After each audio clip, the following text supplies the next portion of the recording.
At 3:47 a.m. on November 23, Beatrice Ashworth Klein stepped onto my Navy patrol boat deck with bolt cutters, a crowbar, and absolute certainty that she'd finally destroy my military career. She had no idea she was stepping onto a pressure plate. 127 pounds of entitled HOA compliance chair triggered the system I'd spent weeks calibrating with the same precision I'd used defusing Taliban IEDs in Afghanistan. Military-grade marking compound erupted from concealed dispensers in a controlled explosion of brilliant green paint, coating Karen from designer pajamas to perfectly styled hair in fluorescent evidence that would take 3 weeks to fade. Her scream echoed across the entire marina. "What the hell?" her nephew Trevor shrieked from the dock, dropping his bolt cutters as secondary dispensers activated and coated him in the same blinding green. Within 90 seconds, 2 shore patrol vessels converged on the marina with emergency lights blazing. Captain Hayes stepped onto the dock in full uniform flanked by shore patrol officers and a federal investigator who'd been waiting offshore for exactly this moment. "Ma'am, you're under arrest for destruction of federal property, conspiracy to commit vandalism, and interference with military operations." Karen stood on my boat deck dripping green paint, handcuffed, ranting about military conspiracies while her own documentary camera, the one she brought to film evidence against me, had recorded every second of her federal crimes in high-definition prosecution quality. The 3 city council members she'd personally invited to her 9 a.m. press conference were standing on the dock watching it all. They didn't see evidence of military threats. They witnessed a Navy EOD specialist trap detonate a $50 million criminal enterprise. This is how a bomb disposal expert handles an HOA Karen who picked the absolute wrong sailor to mess with. My name is Chief Petty Officer Danny Sullivan. 23 years in the United States Navy specializing in EOD, explosive ordnance disposal, for those who don't speak military. I've stared death in the face more times than most people change their oil. 3 IED attacks in Afghanistan left me with PTSD, the quiet kind that doesn't announce itself but sits behind your eyes like a pressure you learn to manage one day at a time. I bought my lake house using my VA loan as a recovery retreat. The sound of water lapping against the dock, the crisp morning air carrying lake mist and diesel fuel, the texture of worn dock cleats under my calloused hands, it all helps calm the noise in my head. My wife Sarah works ICU at the local hospital. Our twin boys Marcus and Tyler are 12 years old and absolutely fascinated by every story I'll tell them about service. The boat moored at my dock isn't just any boat. It's a 28-foot Boston whaler, official shore patrol vessel SP-4429, regulation Navy gray with official markings. Every piece of equipment on board is government property. I'm responsible for weekend harbor security as part of my duties at the nearby naval base. That boat represents structure, purpose, and a piece of the military life that anchors my recovery. Then there's Beatrice Ashworth Klein. Everyone calls her Karen because if you've ever dealt with an HOA nightmare, you understand immediately why. She inherited a $2.3 million lakefront estate and has served as HOA compliance chair for 8 years. She drives an $85,000 Mercedes with vanity plates that literally read compliance. She has this grand vision of transforming the entire waterfront into luxury development, and in her mind, military patrol boats create what she called an unsavory maritime atmosphere. Translation: she thought my government vessel made the neighborhood look too working class for her wealthy buyers. She'd already forced 5 military families out of the community using identical harassment tactics over the previous 2 years. She just didn't know that family number 6 was a trained federal investigator with 2 decades of experience engineering controlled explosions. Karen had been watching my schedule for weeks. She knew I left for patrol duty every Tuesday at 6 a.m. sharp. At 5:30 on a Tuesday morning she crept down to my dock wearing, and I love this detail, a full hazmat suit, apparently believing my patrol boat might explode at any moment. Using industrial-grade violation stickers requiring a heat gun to remove, she systematically covered every surface she could reach. The hull, the windshield, the radio antennas, the American flag. 47 stickers total, each claiming fabricated violations of HOA rules that don't exist in any actual document. I found the destruction at 6:30 a.m. The familiar metallic taste of adrenaline flooded my mouth. My PTSD triggers when I see official military property being disrespected. It felt like a personal attack on everything I'd sacrificed for this country. Karen was waiting for me, industrial sticker gun in hand, smug smile locked in place. "Your military toy ruins our property values, sailor boy. Time for you people to find somewhere else to play soldier. You people. Military families. Like we were diseased. She handed me a laminated fine schedule demanding $4,750 for unauthorized military vessel mooring, complete with official-looking headers and fake legal citation formatting she'd apparently typed up herself. Here's the knowledge nugget that matters. Under federal maritime law, HOA authority stops at the high tide line. Military vessels operating under official orders carry federal jurisdiction that supersedes any local regulations. HOAs cannot regulate official military vessels. Period. Karen had just committed federal vandalism while attempting to enforce rules that had no legal authority over my boat whatsoever. My first instinct was to report this immediately to my commanding officer. Instead, I tried the civilian approach first. Big mistake. Karen interpreted restraint as weakness. She had no idea what EOD specialists do when they encounter an unexploded device. We don't panic. We assess the threat, understand the mechanism, and prepare for controlled detonation. 3 days after the sticker incident, Karen filed a formal complaint with the Coast Guard claiming my patrol boat lacked proper civilian registration and posed a homeland security risk. If you understand maritime law, this is the equivalent of calling the fire department because your neighbor's sprinkler system might be too wet. Lieutenant Rodriguez from the Coast Guard arrived Monday morning, clipboard in hand, looking like he'd rather be anywhere else. I handed over complete documentation: official Navy registration, shore patrol assignment papers, military ID, insurance, everything properly filed. Rodriguez examined each document with the thoroughness of someone who knew he was about to waste an hour on bureaucratic nonsense. This is clearly a properly documented military vessel. I don't understand the nature of the complaint. That's when Karen appeared, as if summoned by the scent of official drama. She'd been watching from her mansion with $400 marine binoculars she'd ordered specifically for surveillance. Officer, this man has been intimidating federal inspectors. I demand you investigate his suspicious explosive materials. Rodriguez and I exchanged a look that needed no translation. Karen then escalated further while Rodriguez was still standing on the dock, getting on her phone loudly enough for everyone to hear. Yes, I need to report military intimidation of federal officers. The subject appears to have access to explosive devices. Here's what most people don't know. When civilians make false reports to federal agencies involving national security claims, those agencies investigate regardless of how obviously bogus the report is.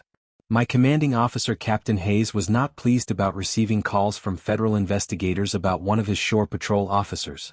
What I discovered later that week shifted everything. Karen had filed identical complaints against 6 other military families in the neighborhood. Same language, same accusations, same fabricated homeland security claims. Coast Guard Lieutenant Rodriguez called me personally with a warning. Chief Sullivan, we've received identical complaints about multiple military families in your area. Someone's running a campaign here. That familiar pre-mission focus settled over me. This wasn't random HOA harassment. This was systematic targeting of military personnel. And in my world, when someone targets military families, you don't just defend, you investigate. I began keeping military-style after-action reports documenting every interaction with Karen. Times, dates, witnesses, exact quotes. The kind of documentation that makes JAG lawyers smile.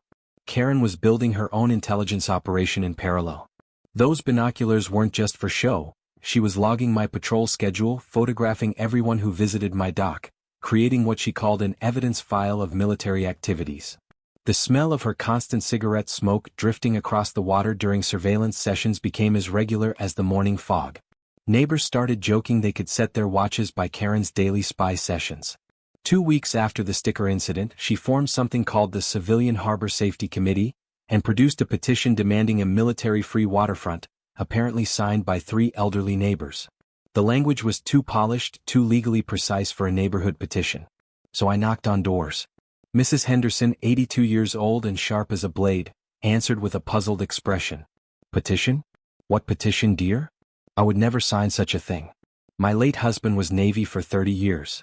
Mr. Garcia, 2 doors down, I didn't sign anything against military families. My son's deployed in the Pacific right now. After years of documenting explosive devices for federal investigators, you develop an eye for details. The signatures on Karen's petition matched the handwriting on those violation stickers perfectly. I documented the forgeries with photographs, collected signed statements from the neighbors whose names had been forged, and prepared a comprehensive report for the HOA board. Karen's response was to file a police report claiming I'd threatened her with military violence. Officer Martinez, whom I recognized from local veterans group meetings, listened to Karen's dramatic account and then asked to see her evidence. Her proof of my threatening behavior? Me stating, "Ma'am, you forged signatures on this petition and I have documentation proving it." "That sounds like a factual statement, not a threat," Martinez told Karen. Then to me, "Chief, document everything. Keep records. Stay professional." That same Thursday, Sarah came home from her hospital shift visibly shaken. Anonymous notes left on her car called her military wife trash, and suggested she find a husband who doesn't kill people for a living. Written in the same distinctive handwriting I'd memorized from the violation stickers. When my 12-year-old twins asked why the mean lady hated Daddy's job protecting people, something shifted inside me. This wasn't harassment anymore. This was psychological warfare against my family. When I installed motion-activated night vision cameras around my dock, I discovered Karen had been conducting regular surveillance missions at odd hours, photographing not just my boat but the twins playing on the dock, Sarah reading in her beach chair.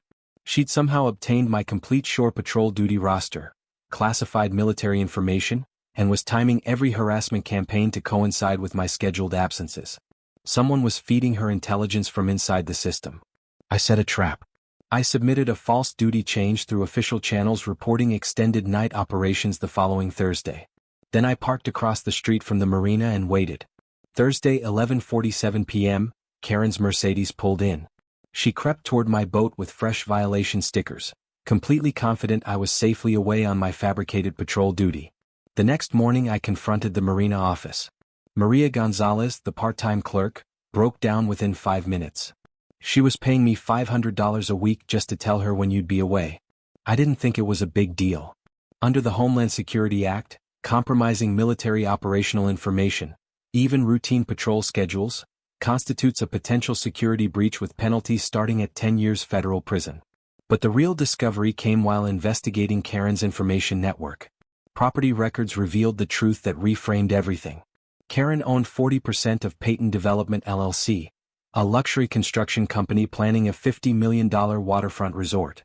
The project required eliminating all undesirable elements to attract wealthy buyers. Military families with government boats and working-class backgrounds didn't fit the brand. She'd successfully forced 5 military families to relocate over 2 years using identical escalating harassment tactics. Financial documents showed her development company had violated 3 environmental permits, built a private dock without proper Navy clearance, and failed to obtain required zoning variances. Karen owed $340,000 in unpaid environmental fines alone. This wasn't HOA tyranny.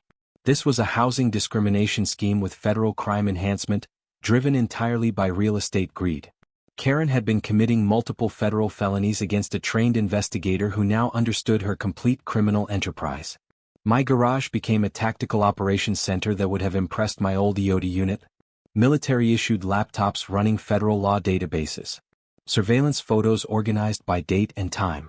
A detailed schematic of the marina's security camera coverage patterns. And the centerpiece, a pressure-sensitive paint system that would make any booby trap instructor proud.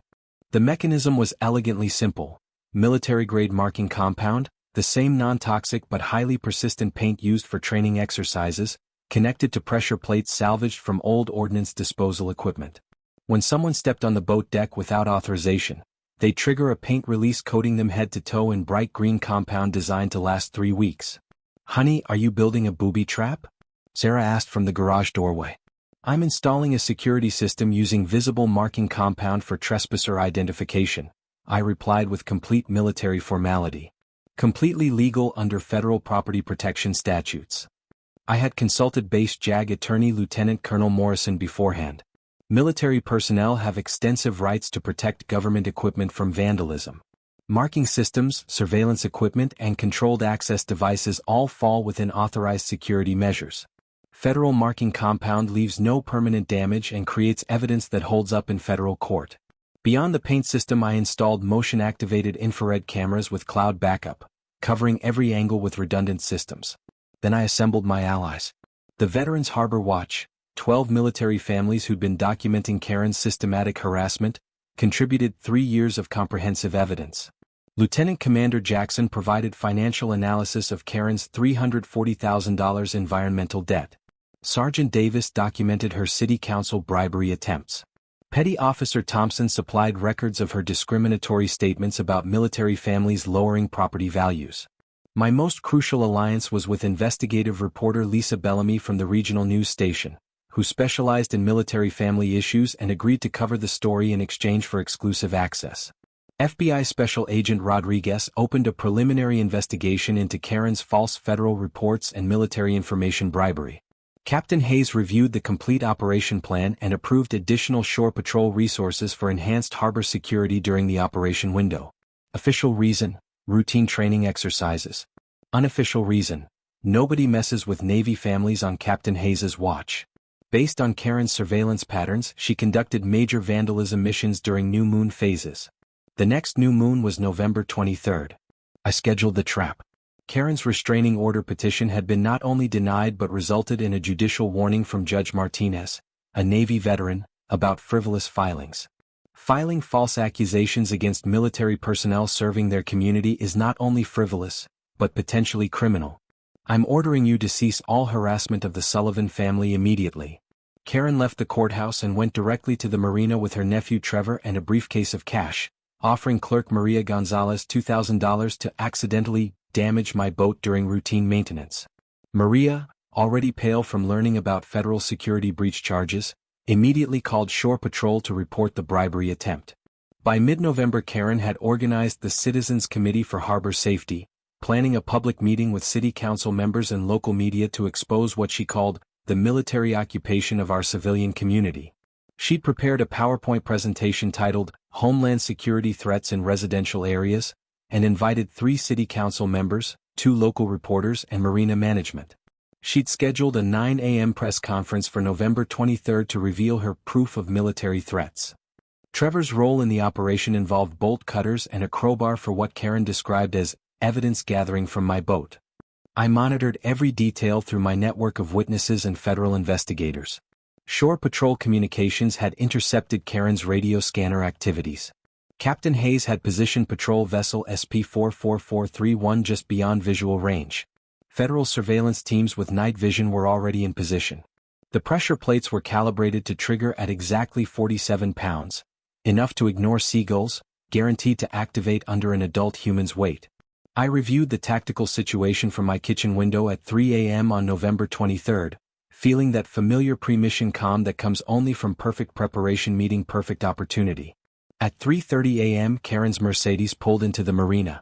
She and Trevor approached the dock with their documentary camera, evidence bags for the press conference, and professional bolt cutters specifically designed for locked boat compartments.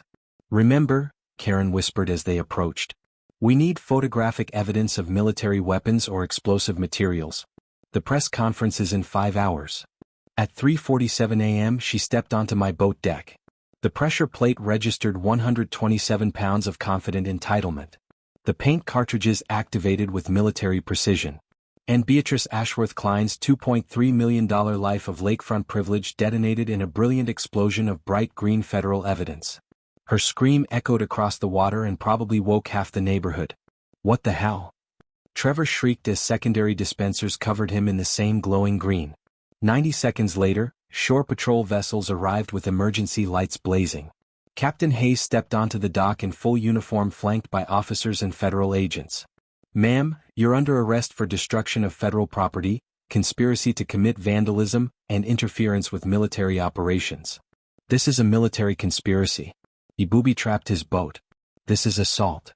Ma'am, you were trespassing on federal property with tools intended for property destruction. The marking compound is non-toxic training material legally used for security purposes." Trevor tried to run. He slipped on the dock and landed face-first in a puddle of green marking compound.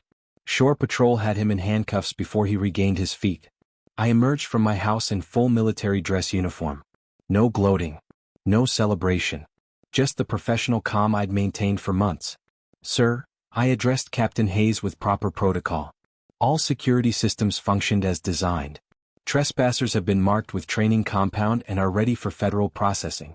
The 3 city council members Karen had personally invited to her press conference were standing on the dock watching it all. Special Agent Rodriguez stepped forward with a 3-inch evidence folder.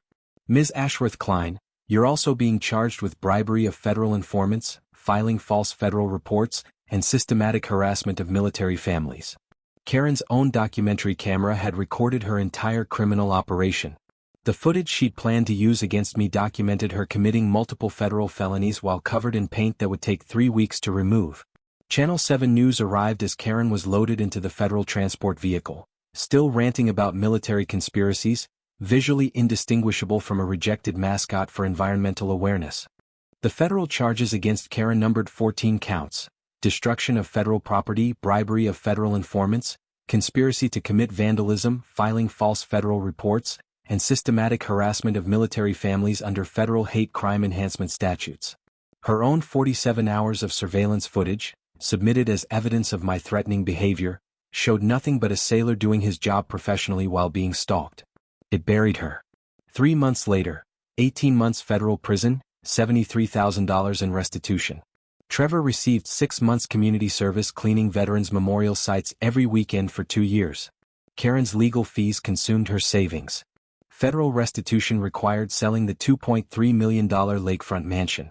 Peyton Development LLC dissolved under environmental fines and federal scrutiny, taking the $50 million resort project with it.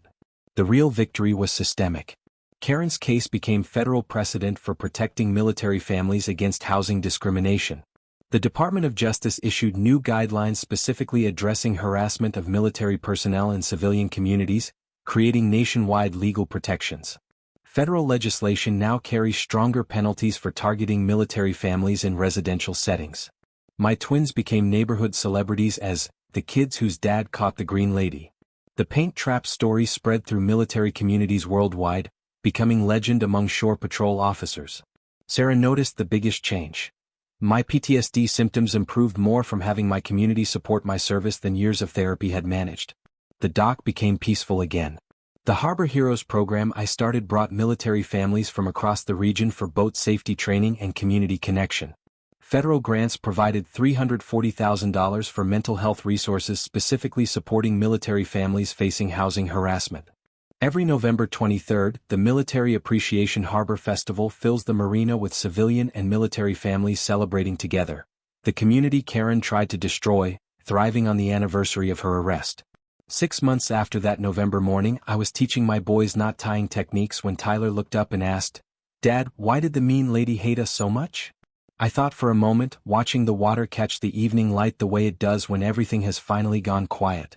Son, some people are afraid of things they don't understand. But when good people work together, justice always wins. The shore patrol boat sat properly moored at my dock, flying the American flag that Karen had once tried to cover with a violation sticker. The smell of barbecue from the community dock party mixed with diesel fuel and lake water, the perfect scent of a mission accomplished. HOA authority stops at the high tide line, and federal jurisdiction over military vessels is absolute. No HOA bylaw can override federal law, and any attempt to do so creates federal liability for the people who try. Every false report to a federal agency, the Coast Guard, the FBI, any federal body, is a documented felony under the Federal False Statements Act. 5 years per count. Karen filed dozens. Paying for someone's duty schedule, patrol times, or any classified operational information is bribery under federal statutes with mandatory 10-year sentences. It doesn't matter how routine the information seems. If you are a military family being systematically harassed by an HOA, document everything with military precision: times, dates, witnesses, exact quotes. Request HOA financial records from your county courthouse. Contact your base JAG office. And know that targeting military families specifically for their service status qualifies for federal hate crime enhancement. Military equipment comes with military-grade consequences. If this story made you think about what's happening in your neighborhood, drop your situation in the comments. Share this with every military family you know, because sometimes the most powerful thing we can do is make sure everyone understands what happens when you pick a fight with someone who spent 20 years defusing bombs for a living. Justice served. Community protected. Mission accomplished.